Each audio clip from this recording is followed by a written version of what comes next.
Dear students, आज का हमारा टॉपिक है subject verb agreement. This is a frequent observation that when we write something, there are too many maybe slips of pen, or we are unconscious about that, or we sometimes did not know, and unknowingly we commit mistakes of subject verb agreement. आज की इस class के बाद हम हमारा जो target है, हमारा जो ऑब्जेक्टिव है, वो ये है कि we should become alert and conscious about subject verb agreement और उसके वेरियस केसेस क्या हैं. अगर हम सब्जेक्ट वर्ब एग्रीमेंट की अपनी एरर्स को ओवरकम कर लेते हैं तो हमारी राइटिंग बहुत हद तक फ्लॉज से फ्री हो जाती है, एरर फ्री हो जाती है. मैं आपको एक मिसाल दे देता हूँ. जैसे थर्ड पर्सन सिंगुलर जो सब्जेक्ट होता है उसके साथ प्रेजेंट इंडेफिनिट टेंस में हम वर्ब में एस ई एस का इजाफा करते हैं तो ऑफन वो मिस्टेक होती है, तो वो भी बहुत फ्रीक्वेंट है. इसी तरह से कुछ और एरर्स हैं सब्जेक्ट वर्ब एग्रीमेंट की जिनको आज हम इस क्लास में पढ़ेंगे. तो इसके बाद हम प्रैक्टिस के लिए भी हमारे पास होगा बहुत कुछ. तो हम अपनी राइटिंग को किस तरह से बेहतर कर सकते हैं ताकि हम इस तरह की जो एरर्स हैं उनके बारे में हम कॉन्शियसली अलर्ट हो जाएं, उन्हें रिमूव कर सकें, एड्रेस कर सकें.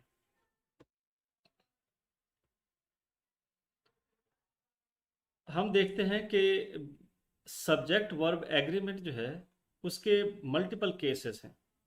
तो let us see what are various cases of subject verb agreement. First one is compound subject. हमारे कुछ सब्जेक्ट्स होते हैं विच आर कंपाउंड. इसी तरह से हमारा सेकंड जो है वो सब्जेक्ट्स जॉइंड बाय ओ और नॉर के आप सब्जेक्ट्स के दरमियान में ओ और या नॉर आ जाता है. In that case what we do. Then हमारा केस है intervening expressions as subjects. Sometimes ऐसा होता है कि इंटरवीनिंग एक्सप्रेशंस होते हैं but they don't appear to be, तो वो भी मिसलीड करते हैं हमें सब्जेक्ट की नंबर यानी आइदर इट इज प्लूरल और सिंगुलर उसको डिफाइन करने में.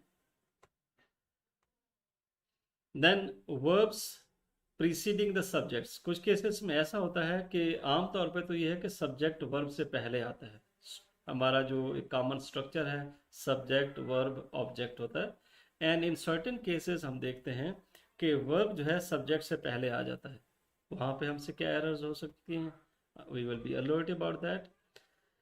सिमिलरली इनडेफिनिट प्रोनाउंस, अगर वो एज सब्जेक्ट यूज हो रहे हैं तो कब हम उन्हें सिंगुलर और कब हम उन्हें प्लूरल के तौर पर देखेंगे. Next one is subjects plural in form. There are certain subjects जो स्ट्रक्चर के लिहाज से, फॉर्म के लिहाज से they seem plural but they are singular. Similarly कुछ सब्जेक्ट्स ऐसे हैं जो टू बी वर्ब जो है उसका सब्जेक्ट होते हैं. तो टू बी वर्ब जो है उसके सब्जेक्ट्स को हम किस तरह से डील करेंगे. देन रिलेटिव प्रोनाउन, जिस तरह से who, which, whose, whom, that, ये हमारे रिलेटिव प्रोनाउंस हैं. इनको हम कैसे एज अ सब्जेक्ट डील करते हैं और वो किस तरह डिफाइन करते हैं अपने साथ वर्ब को. And last but not least collective nouns, जब एज अ सब्जेक्ट इस्तेमाल होते हैं तो हम उन्हें किस तरह से देखते हैं. कि ये हमारे पास मल्टीपल वेरियस केसेस हैं जो आप स्क्रीन पे आपको नज़र आ रहे हैं. हम इनको वन बाय वन पढ़ेंगे और इनके केसेस को डिस्कस करेंगे किस तरह से हम अपने सब्जेक्ट वर्ब एरर की जो एरर्स हैं उन्हें हम रिमूव कर सकें. तो आइए देखते हैं. पहली हमारी जो केस है वो है सब कंपाउंड सब्जेक्ट. कंपाउंड सब्जेक्ट कैसे बनता है हम देख लेते हैं. आप यहाँ पे देख रहे हैं कि हमारे पास एक स्ट्रक्चर है. Compound subjects connected through a and usually require a plural verb. ये हमारा केस है. यूजुअली कंपाउंड सब्जेक्ट्स के दरमियान में एंड आ जाता है, और जब कभी भी हम देखेंगे कि दो सब्जेक्ट्स हैं और उनके दरमियान एंड आ गया है तो वो कंपाउंड है और कंपाउंड सब्जेक्ट को हम प्लूरल के तौर पे लेते हैं. एक्सेप्शंस हो सकती हैं, बट हम रूल जो है कि जब कभी भी सब्जेक्ट्स के दरमियान एंड आ जाए तो they will be taken as plural. यहाँ पे मैं आपके सामने एक सेंटेंस रखता हूँ, hard work and commitment are required in all rewarding enterprises. आपने देखा कि हमने आर का यूज़ किया है क्योंकि हार्ड वर्क एंड कमिटमेंट के दरमियान एंड का यूज़ हुआ है। ये मिस्टेक मैंने बहुत कॉमन देखी है, इवन जो सीएसएस कर रहे होते हैं कैंडिडेट्स स्टूडेंट्स, उनकी भी ये एरर्स होती हैं कि इस तरह के केस में hard work and commitment is required लिख देते हैं, जो कि मिस्टेक है। जब कभी भी आप देखेंगे एंड यूज हो गया है हार्ड वर्क और कमिटमेंट के दरमियान में, तो अब हमारा ये जो सब्जेक्ट है ये कंपाउंड हो गया और प्लूरल है, तो अब इसका वर्ब भी प्लूरल होना चाहिए अकॉर्डिंगली। नेक्स्ट एग्जांपल देखते हैं, where are the pens and papers. अब देखें पेन्स एंड पेपर्स आपका सब्जेक्ट है किसका, आर का। हमने इसकी वजह से ये एंड यूज हुआ इनके दरमियान, इनकी वजह से हमने यहाँ पे आर यूज किया। और अगर ये एस ना होता, पेन्स और पेपर्स ना होता, पेन एंड पेपर भी होता, तब भी हम यहाँ पे आर का इस्तेमाल करते हैं। Similarly the manager and employees are not on the same page on this issue. अब यहाँ पे देखते हैं एंड यूज हुआ बिटवीन मैनेजर एंड एम्प्लॉयज, तो इनके दरमियान इनके लिए हमने आर का वर्ब चूज किया है, which is correct one. Similarly the cats and the dogs are running around in the compound. अब यहाँ पे आपने एंड यूज किया, अगर ये कैट एंड डॉग्स भी होता, एस ना लगाते, तब भी हम एंड की वजह से यहाँ पे आर का इस्तेमाल करते, हम कहते the cat and the dog are running around in the compound. तो हमने देखा कि ऐसे सब्जेक्ट्स जिनके दरमियान एंड यूज हो रहा है, ये तीनों केसेस, चारों केसेस आप देखते हैं, तो ऐसे केस में ये कंपाउंड हो जाते हैं और कंपाउंड सब्जेक्ट को हम आमतौर पे प्लूरल के तौर पे डील करेंगे और उसका वर्ब भी प्लूरल होगा। नेक्स्ट हम केस की तरफ बढ़ते हैं, सब्जेक्ट्स जॉइंड बाय ओ और या फिर नॉर। इसके साथ ओ और जो है इसके साथ आइदर और भी हो सकता है, जैसे नॉर है आमतौर पे अकेला भी यूज होता है और नाइदर के साथ भी यूज होता है, नाइदर नॉर।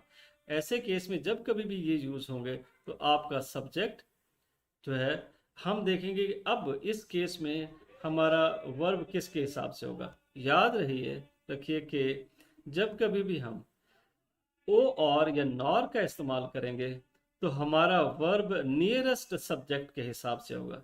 यानी दो सब्जेक्ट इस्तेमाल हुए हैं, जो सब्जेक्ट और या नॉर के बाद होगा, या फिर यूं कह लें जो वर्ब के करीब तरीन होगा, उसके हिसाब से हम वर्ब का इंतखाब करेंगे।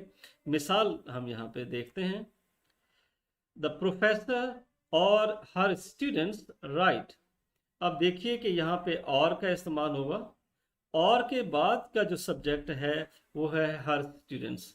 तो हमने स्टूडेंट्स चूंकि प्लूरल केस है तो हमने यहाँ पे राइट का वर्ब यूज किया है। इस केस को मैं दूसरी तरह भी कर देता हूं, अदरवाइज अगर तरतीब चेंज हो जाए, स्टूडेंट्स और देयर प्रोफेसर राइट्स। अब आप देखें कि और के बाद जो सब्जेक्ट आ रहा है दैट इज देयर प्रोफेसर। अब प्रोफेसर चूंकि सिंगुलर है तो इस वजह से हमने यहाँ पर राइट्स का यूज किया है। आपको मालूम है कि थर्ड पर्सन सिंगुलर सब्जेक्ट के साथ हम वर्ब की फर्स्ट फॉर्म हो तो एस या ई एस का इजाफा कर देते हैं। Similarly, the boy or the girl walks the dog। अगर यहाँ एंड हो जाता तो हम यहाँ वॉक कर देते, एंड की वजह से कंपाउंड हो जाता। अब यहाँ पर ओ और लगने की वजह से हमने देखा कि नियरेस्ट जो है द गर्ल है और उसके हिसाब से वॉक्स। अगर यहाँ बॉय भी होता, द बॉय, अगर तरतीब बदल दी जाए, if we say the girl और the boy, still we would say walks the dog. तो हमने देखा कि इन केस ऑफ ओ और नॉर हमारा वर्ब डिफाइन होता है या डिसाइड होता है on the basis of subject that is closer to verb. देखें राइट वर्ब है हमारा इसके क्लोजर सब्जेक्ट कौन सा है? हर स्टूडेंट्स। तो द प्रोफेसर ये फार हो गया, अवे अवे फ्रॉम राइट हो गया। जो जितना ज़्यादा वर्ब के करीब होगा इस केस में, ओ और नॉर के केस में, अकॉर्डिंग टू दैट हम वर्ब का इस्तेमाल करेंगे।